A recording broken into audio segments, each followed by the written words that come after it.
हाय, मैं हूं भारत का रिस्पॉन्सिबल सिटीजन और मुझे इस बात से फर्क पड़ता है कि इंडियन क्रेडिबिलिटी को कुछ तलवे चाटने वालों की वजह से काफी नुकसान पहुंच रहा। भारत की डेमोक्रेसी हर दिन इनके गिरते हुए चाल चलन से कमजोर होती जा रही। मैं बात कर रहा वर्ल्ड प्रेस फ्रीडम इंडेक्स में 161 रैंक वाली हमारी इंडियन मीडिया की, जिसकी बदहाली के जिम्मेदार आपके सामने दिख रहे हैं। आज के इस वीडियो में हम इनके एक और दोगलेपन का सच आपको दिखाएंगे, जिसे देखने के बाद फैसला आपको करना है कि ये आपकी डेमोक्रेसी के लिए कितने खतरनाक हैं। ऐसे में मीडिया द्वारा फैलाई गई गंध अगर आपको महसूस होती है तो मतलब आपकी नाक अभी ठीक है, लेकिन अगर आप अभी भी इसे फील नहीं कर पा रहे हैं, भैया आपकी ना इसी गंध में रहने की आदत हो चुकी है।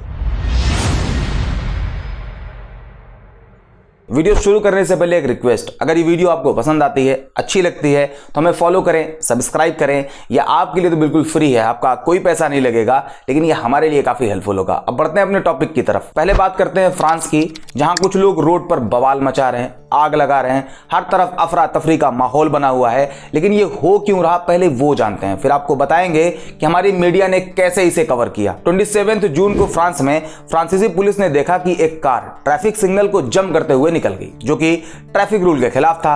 पुलिस ने उसका पीछा किया और आगे उस कार को रोक लिया और उस कार को ड्राइव कर रहे एक 17 साल के नाबालिग लड़के को गोली मार दी, जिसका नाम नाहेल था, जो कि अल्जीरियाई ओरिजिन का था। नाहेल की गलती, पहली, उसने ट्रैफिक सिग्नल को जम किया। दूसरी, उसकी उम्र सिर्फ 17 साल थी, यानी उसके पास ड्राइविंग लाइसेंस भी नहीं था। तीसरी, पुलिस ने उसे रोका, लेकिन वो रुकने के बजाय भागने लगा। वैसे ही जैसे बाकी कंट्री में भी होता है, इंडिया में भी आप देखते हैं कम उम्र के बच्चे गाड़ियां लेकर रोड पर निकल जाते हैं, ट्रैफिक रूल्स तोड़ते हैं, उनके पास ड्राइविंग लाइसेंस तक नहीं होता। जब वो पुलिस को देखते हैं तो भागने की कोशिश करते हैं। वही काम नाहेल ने भी किया। लेकिन अमूमन होता यह है कि जब इस तरह का कोई केस पुलिस की पकड़ में आता है तो पुलिस चालान करती है, जुर्माना लगाया जाता है ताकि लोग गलती ना करें। जबकि फ्रांस के केस में इसके जस्ट उल्टा हुआ। फ्रांसीसी पुलिस ने जब नाहेल को पकड़ा तो ट्रैफिक रूल के हिसाब से कोई एक्शन लेने के बजाय डायरेक्ट गोली मार दी और उसकी जान ले ली। आपको बता दें कि जो गोली कांड हुआ है, ये फ्रांस की हिस्ट्री में कोई पहला कांड नहीं कि जब पुलिस ने डायरेक्ट गोली मारी हो, बल्कि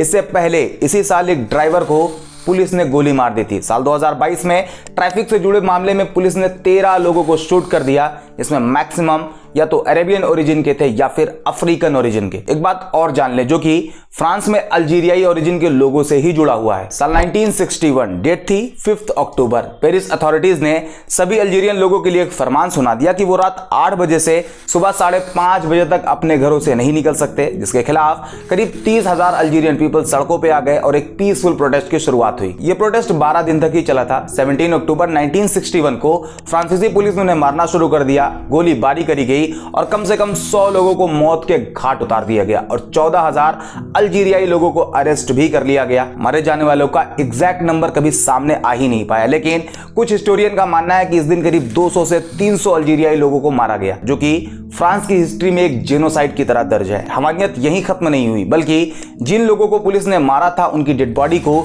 सीन नदी में फेंक दिया गया। बाकी कुछ जिंदा लोगों को पहले पीटकर अधमरा किया गया और उन्हें डूबने के लिए ठंडे पानी वाली सीन नदी में फेंक दिया और अगले दिन नदी के किनारों पर करीब 110 डेड बॉडी पाई गई थी। इसमें एक लड़की जो सिर्फ 15 साल की थी, जिसका नाम फातिमा बेदा था, उसे भी फ्रांसीसी पुलिस ने मार दिया था। हालात इतने खतरनाक थे कि अल्जीरियाई लोगों को ढूंढ ढूंढ कर अरेस्ट किया जा रहा था, जिसके डर से मोरक्कन ओरिजिन के लोगों ने अपने घरों पे मोरक्कन निशान लगा दिए थे ताकि वो बच सके। और इस पूरे जेनोसाइड को नाम दिया गया रेटोन नेट, जिसका मतलब है चूहे का शिकार। यानी फ्रांसीसी पुलिस के लिए अल्जीरियाई लोग चूहे की तरह थे जिनका वो शिकार कर रहे थे। इतना कुछ हुआ, लेकिन आज तक फ्रांस ने इस पे माफी तक नहीं मांगी। बस साल 2012 में फ्रांसीसी प्रेसिडेंट फ्रांसवा ओलांद ने ये एक्सेप्ट किया था कि ये सब हुआ है। ऐसे में नाहेल वाला मर्डर फ्रांस के लिए कोई पहला केस नहीं जहां उसने किसी अल्जीरियाई ओरिजिन के किसी इंसान की जान ली है। चूंकि एक नाबालिग लड़के को मारा गया तो ये मामला ह्यूमन राइट से भी जुड़ा हुआ है, साथ ही नाहेल अल्जीरियन मूल से आता है, इसलिए ये फ्रांस की गंदी सोच से भी जुड़ा हुआ है। और यही वो दो रीजन है जिसकी वजह से लोग फ्रांस की सड़कों पर प्रोटेस्ट करने उतर आए। लेकिन उनके प्रोटेस्ट का जो तरीका रहा वो बिल्कुल भी सही नहीं। जिस तरह फ्रांस को आग की लपटों में झोंक दिया, फ्रांस की सबसे बड़ी लाइब्रेरी को जलाकर राख कर दिया, शोरूम से लूट लिए, ये किसी भी तरह से सही नहीं। और इस तरह किसी को न्याय भी नहीं दिलाया जा सकता जहां आप खुद आरोपी बन जाएं। प्रोटेस्ट होना चाहिए, लेकिन पीसफुल तरीके से। और ऐसा भी नहीं है कि फ्रांस में ही ये सब होता है, बल्कि आप अमेरिका में भी देखें। 25 मई 2020 अमेरिकन पुलिस ने एक ब्लैक इंसान को मार दिया जो कि 46 साल का था, जिसका नाम जॉर्ज फ्लॉयड था। ये इमेज आपको याद होगी, ये उसी इंसान की है जिसे अमेरिकन पुलिस ने अपने पैरों से दबाकर मार दिया था। जिसके बाद एक प्रोटेस्ट शुरू होता है जिसका थीम होता है ब्लैक लिव्स मैटर। प्रोटेस्टर्स इस मर्डर के खिलाफ अमेरिका की सड़कों पर आ जाते हैं और अमूमन वही देखा जाता है जो बाकी प्रोटेस्ट में होता आया है। लोगों की भीड़ सड़कों पर आ जाती है, नारे लगाए जाते हैं। और ऐसा भी नहीं है कि अमेरिका में पहली बार यह सब हुआ या आखिरी बार हुआ, बल्कि जॉर्ज फ्लॉयड के बाद 11 अप्रैल 2021 को डोंटे राइट नाम के एक इंसान को ट्रैफिक रूल तोड़ने और फिर भागने की वजह से पुलिस ने गोली मार दी। जॉर्ज फ्लॉयड से पहले 7 जुलाई 2014 में एरिक गार्नर नाम के एक इंसान को इलीगल तौर पर सिगरेट बेचने की वजह से अरेस्ट कर उसे जमीन पर पटक दिया गया। एरिक ने 11 बार कहा था मैं सांस नहीं ले सकता, लेकिन फिर भी पुलिस ने उसे नहीं छोड़ा और दम घुटने की वजह से उसकी मौत हो गई। 9 अगस्त 2014 को माइकल ब्राउन नाम के सिर्फ 18 साल के एक लड़के को पुलिस ने मार दिया। उस पर आरोप था उसने सिंगार का एक डिब्बा चुराया हुआ है। 22 नवंबर 2014 को तामिर राइस नाम के सिर्फ 12 साल के एक लड़के को पुलिस ने गोली मार दी। 4 अप्रैल 2015 को वॉल्टर स्कॉट नाम के एक इंसान को पुलिस ने 5 गोली मारकर उसकी जान ले ली। 5 जुलाई 2016 एल्टन स्टर्लिन को मारा गया। 6 जुलाई 2016 को फिलेंडो कैस्टिले, 8 मार्च 2018 स्टीफन क्लार्क जैसे कई लोग अमेरिकी पुलिस के शिकार हुए। इसलिए फ्रांस कोई पहला देश नहीं जहां ट्रैफिक रूल ब्रेक करने जैसे माइनर केस में किसी नाबालिग इंसान को गोली मारी गई है। अब आते हैं अपने फाइनल चैप्टर पर। हमारी मीडिया ने इसे कैसे कवर किया, ये कुछ थंबनेल है, जैसे मुस्लिम लड़के ने फ्रांस में करा दिया दंगा, फ्रांस में चलेगा योगी मॉडल। ये वाला पॉइंट बहुत इंटरेस्टिंग है, हम इस पे आगे बात करेंगे, लेकिन अभी आप और देखें। जल रहा फ्रांस, बोला योगी को भेज दो।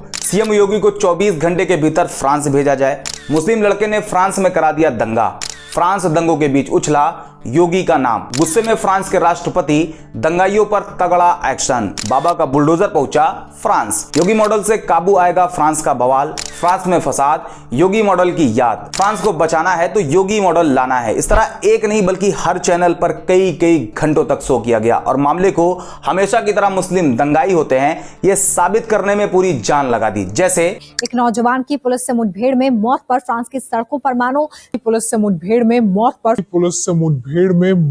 फ्रांस। मुठभेड़ में मौत कैसी मुठभेड़ हुई? क्या उस लड़के ने पुलिस पर अटैक किया? बिल्कुल नहीं, कोई मुठभेड़ नहीं हुई। न्यूज नेशन की तरफ से यह साफ साफ झूठ बोला गया है, क्योंकि इमेज में साफ देखा जा सकता है कि पुलिस ने सामने से गोली मारी है। इसके अलावा अभी आपने देखा फ्रांस के केस में योगी मॉडल की बात मीडिया में खूब उछाली जा रही। अब ये कहां से आया आगे बताते हैं, लेकिन पहले आप ये देखें। फ्रांस के अलग अलग शहरों को दंगे की आग में झुलसते हुए देखा गया। इसी बीच यूरोप के एक प्रोफेसर ने ट्वीट कर फ्रांस में सीएम योगी को भेजने की मांग कर डाली। हम आपको 3 तस्वीरें दिखा रहे हैं। पहली तस्वीर में प्रोफेसर जॉन कैम का ट्वीट है जिसमें वो योगी को फ्रांस भेजने की मांग कर रहे हैं। योगी मॉडल की मांग उठी है। यूरोपीय लेखक ने योगी मॉडल की मांग की है ट्वीट करके।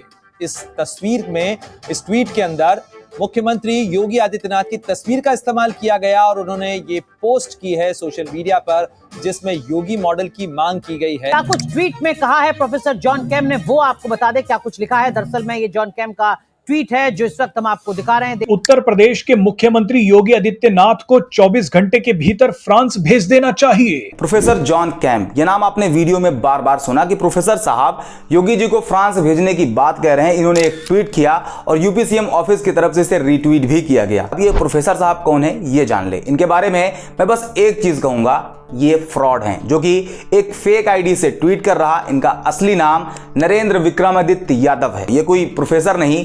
यादव जी सीएम योगी आदित्यनाथ के साथ इमेज भी कैप्चर करवा चुके हैं और साल 2019 में एक चीटिंग के केस में अरेस्ट भी हो चुके हैं। ये सच्चाई है फर्जी प्रोफेसर जॉन कैम उर्फ नरेंद्र विक्रमादित्य की, जबकि ये हैं असली प्रोफेसर जॉन कैम। लेकिन बगैर सच जाने, बगैर किसी फैक्ट चेक के सीएम ऑफिस की तरफ से रिप्लाई भी आ गया और भदौरिया उपाध्याय जैसे लोगों ने छाती फुलाना शुरू कर दिया। साथ ही इंडियन मीडिया, इनके बारे में आप जितना नीचे सोच सकते हो ये खुद को उससे भी नीचे ले जाते हैं। इनके लिए भी फेक न्यूज फैलाना कोई गलत काम नहीं, क्योंकि इन्हें भी पता है कि कुछ भी कर लें खुद को कितना भी गिरा लें, इन पे कोई एक्शन नहीं होगा। चहते जो हैं, यही वजह है कि इन्होंने फ्रांस को लेकर कई घंटों तक शो चलाया, लेकिन अपने ही देश का एक हिस्सा मणिपुर भयंकर हिंसा के दौर से गुजर रहा। स्टेट गवर्नमेंट के मुताबिक 98 लोग मारे जा चुके हैं, 310 लोग इंजर्ड हैं, 37,450 लोग रिलीफ कैंप में रहने को मजबूर हैं। लेकिन मीडिया आपको मणिपुर पर सवाल करते हुए नहीं दिखाई देगा, बल्कि उनके लिए फ्रांस की स्टोरी ज्यादा इंपॉर्टेंट है। फ्रांस में लगी आग